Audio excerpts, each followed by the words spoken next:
Good morning, everyone here in person. Good morning, everyone online. It's a pleasure to be here. It's actually an honor to be here at CyberChess Conference 2024 again. So I'm very happy to share some of my thoughts and ideas. But I'll start with a question. Is there anyone in a room that is 100% sure they have secure supply chain? Every component across every business area is 100% sure. Is there anyone? I'd really like to meet one. No?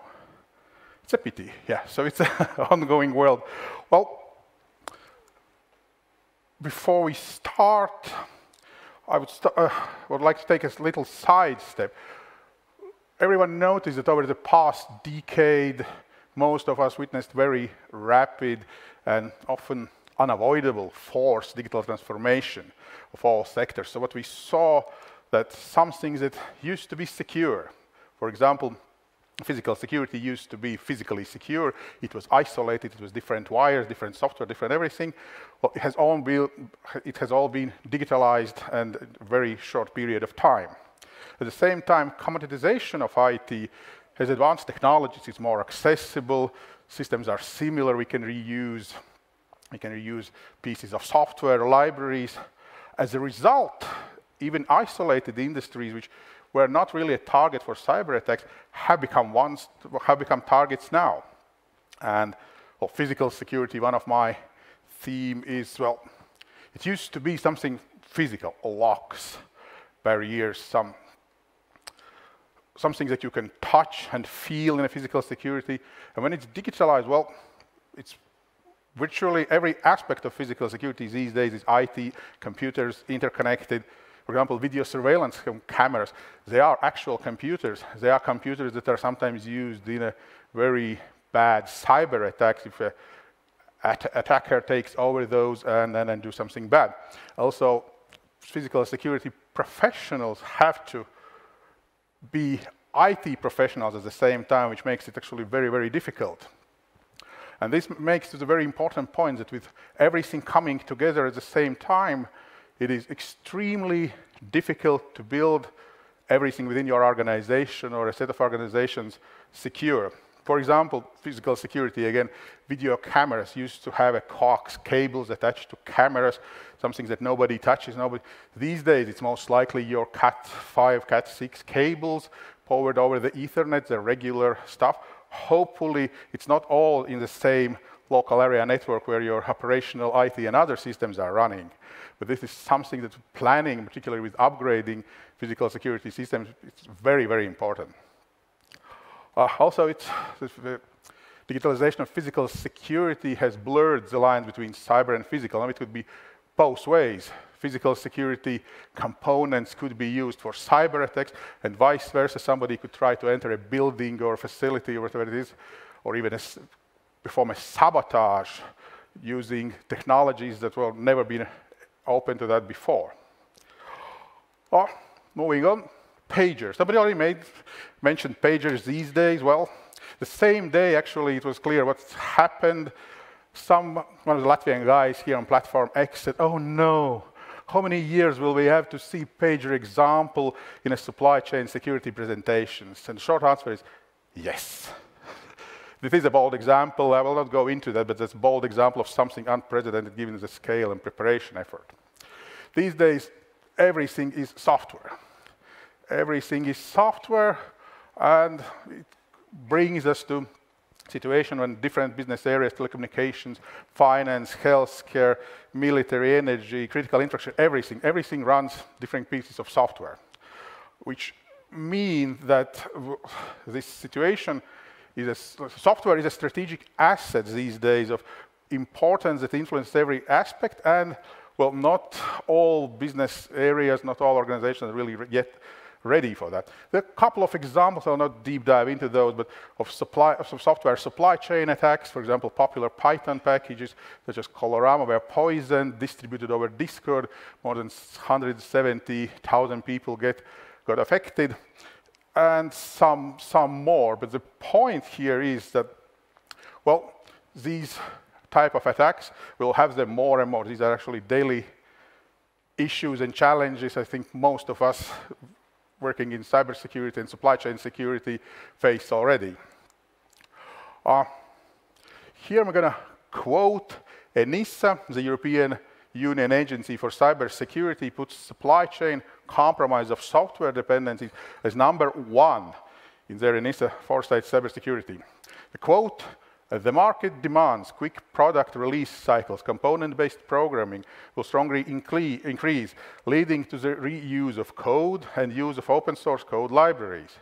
While some of those components will be regularly scanned for vulnerabilities, the combination of software, hardware, and component-based code will create unmonitored interactions and interfaces. This will lead to novel and unforeseen vulnerabilities, creating more opportunities for malicious actors to compromise the supply chain from the supplier and customer side." End quote. So, good thing is that, well, we are aware, and European cyber agencies are aware of the issue, but there is no one magic key that would solve it everything. Also, national cybersecurity law already in force promotes security of supply chains, which is great. And now let me share a little bit about how we do product lifecycle at LMT through a collaborative and integrated security way. One of the unique aspects, which is not always the case for, say, typical security departments, is that we are open to accessibility and communication. We actively encourage everyone that has something on their mind to reach out, security department colleagues, me, myself directly, and whether it's a quick chat, mail, or a phone call, we'll make it a priority and respond promptly. This brings us to the situation that people do not hide their ideas. If they have issues or ideas, they come to us, and, well, it is a real, I would call it, immense professional satisfaction for me to engage with colleagues with broadest set of ideas they could possibly come up with.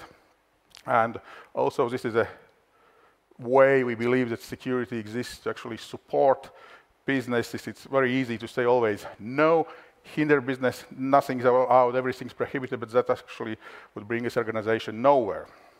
So it's about collaboration, innovation, and enabling success. Also, still safeguarding our assets. We will not allow or be happy to give or allow something that is, well, out of the scope or would bring new attacks or attack surfaces or whatever. But something new happens at the business department, and we could actually bring it to actionable tasks. So I would certainly give it to my bright colleagues. They will take great care of providing necessary support and expertise to move the project forward. But the very first thing is to talk, to be open. Actually, everyone in a group of companies can call and chat me wherever they like. Component management, it's difficult. It's difficult because modern applications rely on numerous, on sometimes thousands of different components. Therefore, it's very hard to maintain those over the life cycle. And one thing is to keeping them up to date, which means updating, patching, and everything. But it's also, you never know what the new update will bring to you. And the closer the system is, for example, a firmware update, the more difficult it is to really deep dive in a timely manner to see what's inside her. And actually widely used, particularly open source components, are target for malicious actors and will be. No doubt about that. Hardware supply chains, one of the difficult tasks with hardware is that you never know what's inside the box precisely, like I'm talking microchips. You know that, for example, it's a server. If a server works, you turn it on, everything is fine, amount of RAM is decent, CPUs, GPUs, etc., everything is as planned. But how do you make sure that there is nothing in there hidden or maybe put on purpose? That's actually quite an effort to find out if there is anything like that. Moving forward, you have physical security, shipment security, inventory, and a trick is not to fall into a vendor lock-in. It is sort of easy to find your distinguished partner and to buy everything from that particular company. The problem is that you will most likely fall into a vendor lock-in, which will make it certainly more expensive, but also more difficult to adapt when the new business need comes in or a change comes in.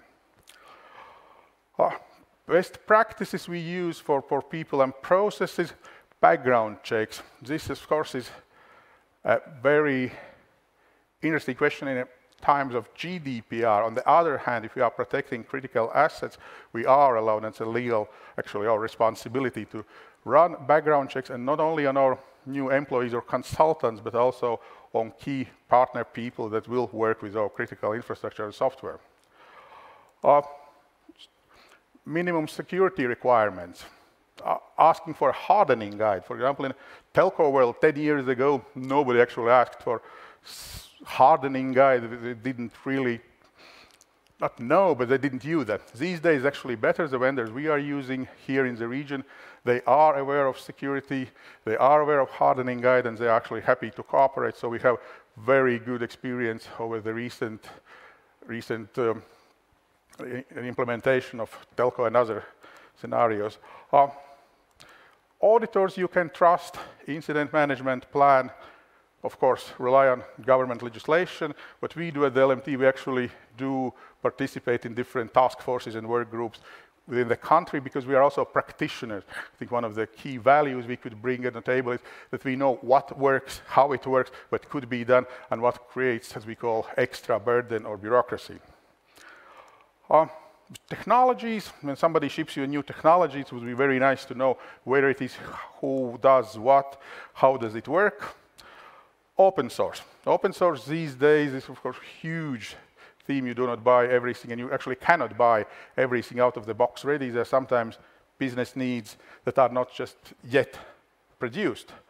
So auditing and reviewing source code of open source is very lengthy, time-consuming. What we do at LMT, we actually do partly ourselves. We also partner with other companies, and everything we do, be it new technology like voice over LTE or voice over Wi-Fi, whatever it is, we would do penetration vulnerability testing first ourselves. Then we would invite trusted partner to it, and only then a product or service would go online to our customers.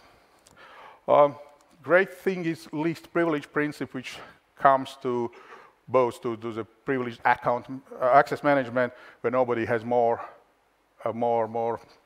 roles or access rights than is required.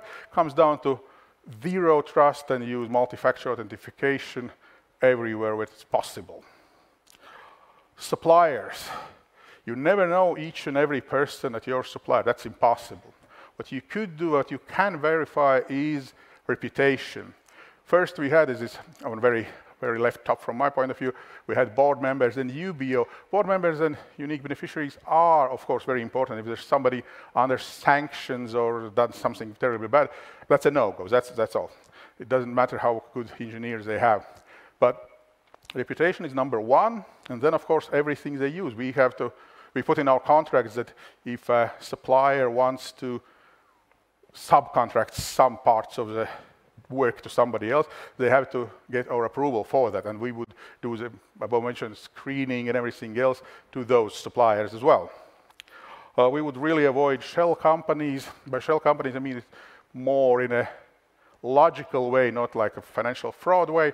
For example, there are a lot of Russian companies that have suddenly become American companies, Swiss companies, and other companies, and I would try to avoid those technologies and services as long as possible, because you never know what kind of impact that particular engineer who does something for us or implements something for us will have from Russian or other government.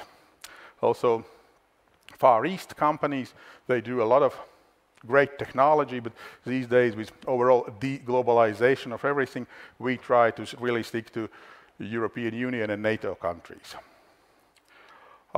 In practice, what this means, I could give some, it's not very unique, but the software top 5, secure usage of open source software.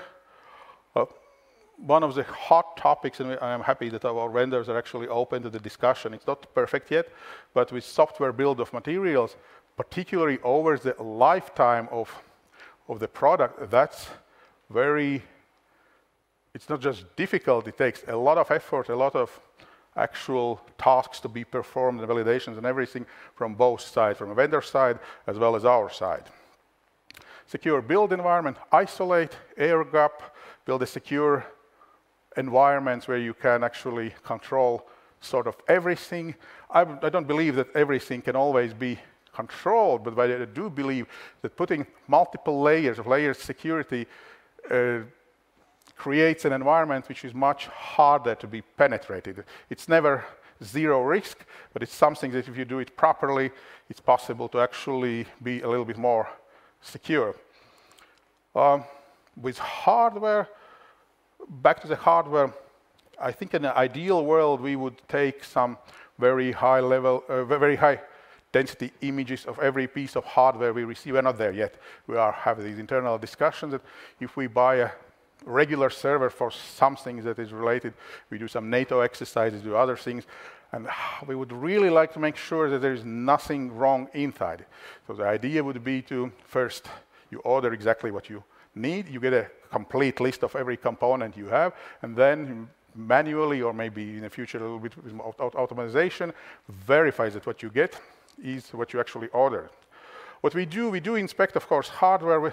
In our case, it's funny because a lot of vendors try to provide us with something, and they come to us and they say, oh, look, this is very nice, this is neat. And then we have an engineer who is very introvert, who's very skilled, and he would say, well, if you want to, for example, a camera with connectivity to 5G network. So first of all, we would ask for a camera itself to play with it and ask for permission to open it up. So what we would do, we would open it up, and we've seen a lot of very strange things inside cameras, inside some other equipment I will not mention here. It's mind-blowing what people put there, why. Sometimes it's due to incompetence, sometimes it looks like a very beginning of a cyber attack on the hardware side. Training is super important, and well, we do it both internally and for external suppliers. When somebody is about to start to do something, we would certainly train, we would put in our environment, in our information security, everything else, and we retrain every year because everything changes. It is difficult, the pace is incredible, so I believe that training and talking to people is essential and crucial, both with internal staff members, consultants, as well as third parties. This is probably a more open question. Could our AI tools be viewed as a vital part of security, of supply chain? Perhaps. We are not there yet. We are looking at AI. We have AI training, and now we are building up AI strategy, and we're going to see what comes out of it.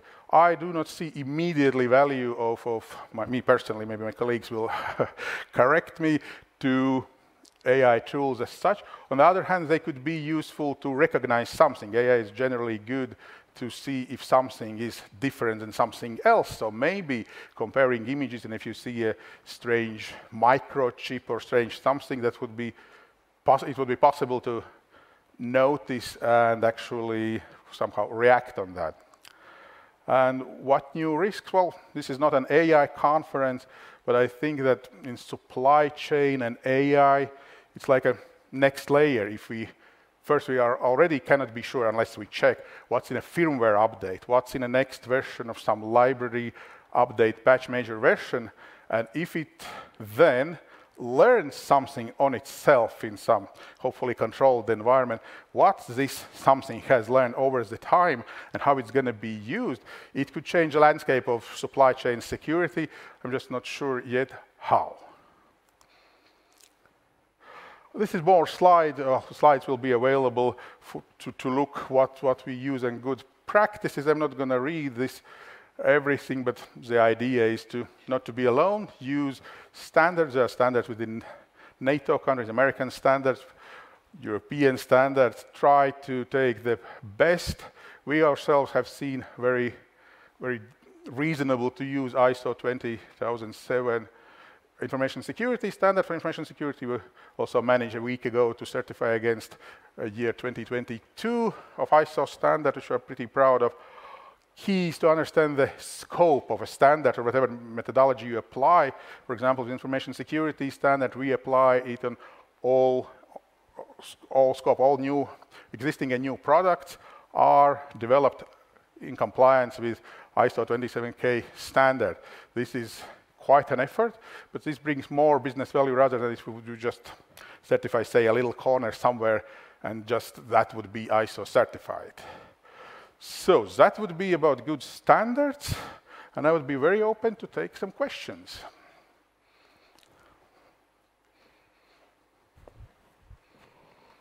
Right, so what about this quote? Do you want to comment on it? Not to stop questioning. So our audience actually took it seriously. We have many questions. Great. 9 to be 9, precise. wow, thank you. We'll see. We'll have some time actually, so thank you for being very active. We can also take some questions from the audience. Yeah, we can start. I see the microphone there, yes.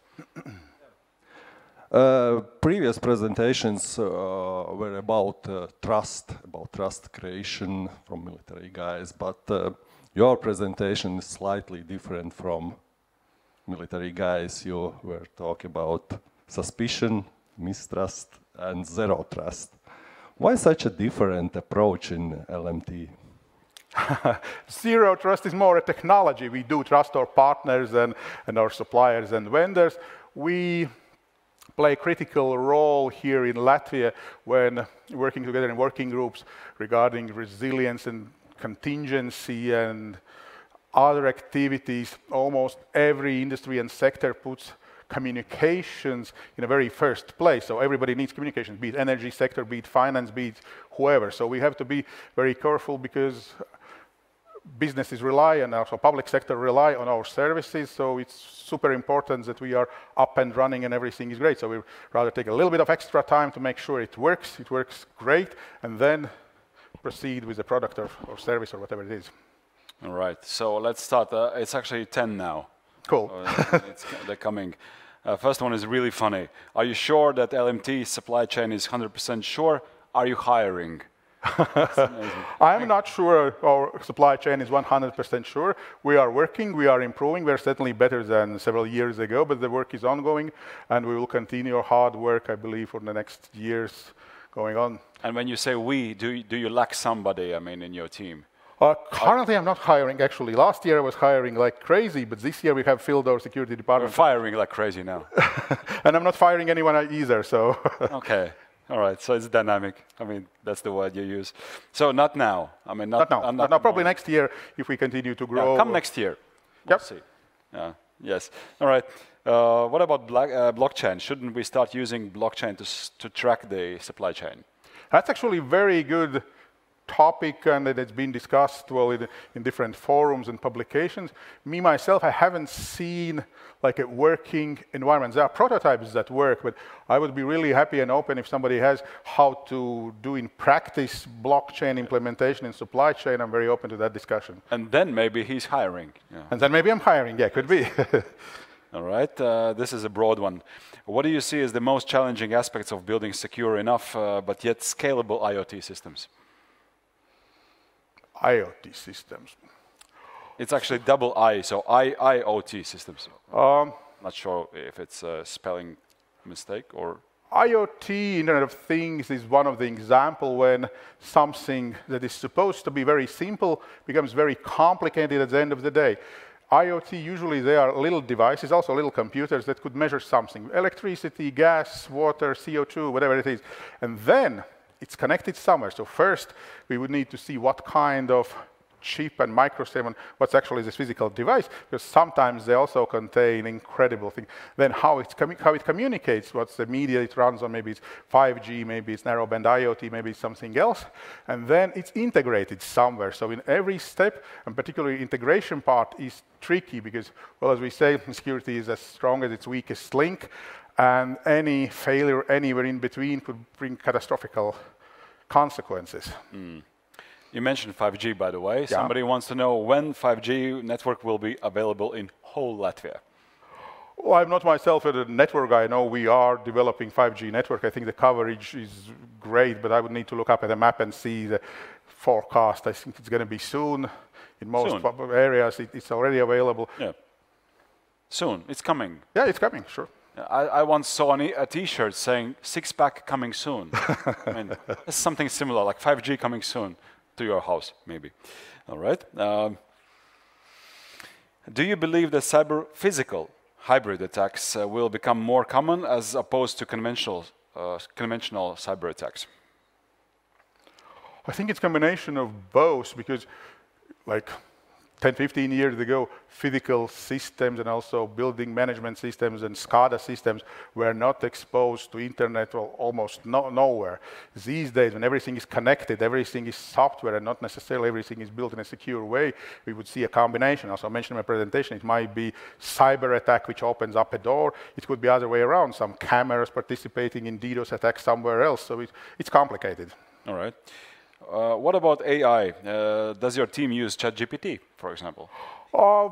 We use AI. I'm not sure whether I need to mention particular vendor, but yes, we do use AI. And the process is that if somebody has an idea what he or she could do with AI, actually, security department of LMT is where to contact. We would quickly assess, and there are great cases, particularly in software development, where the performance increase is dramatic. So we would support businesses, but securely. All right, and a related question, do you see advantages and disadvantages when trying to train an AI solution? Well, AI is not something static usually. It's not like you unpack, unwrap it, smells like, put it somewhere and it just works. It doesn't happen that way. So what happens is it is developing both the AI itself, and also it learns and it needs to be trained. So it's an ongoing process, and there's no no static, as I mentioned, at all. Okay. All right, one last one. We have more coming in, but sorry, I mean, time-wise. This is a tricky one, I guess. Do you also test all the hardware that you sell as a company? For example, CPEs and cameras? We test all the hardware which goes to business client solutions. That we do certainly. Well, also we test what is of high importance, or could be, well, for example, child watches. They are not, well, very big business, but we would like to really make sure that something of that importance, like a child watch, we sell that it's more or less secure and safe. What we've seen is that sometimes those child watches are reasonably good for the child itself, but the program on your phone actually spies on you, your location, your messages, your everything. So this is something we do test. Of course, we cannot test each and every version of every phone, and that's actually not our... But what's the result then of that test? Do you withdraw that from sort of... that particular product we did withdraw, yeah. I see. We didn't sell it. Well done. Egons, thank you so much. Thank you. It was very interesting, I believe, for everybody. Thank you. Cyber socks are there. I forgot to take them. You can grab one of the boxes on the way. Sure. No problem. Thank you very much. Thank you so much. Thank you.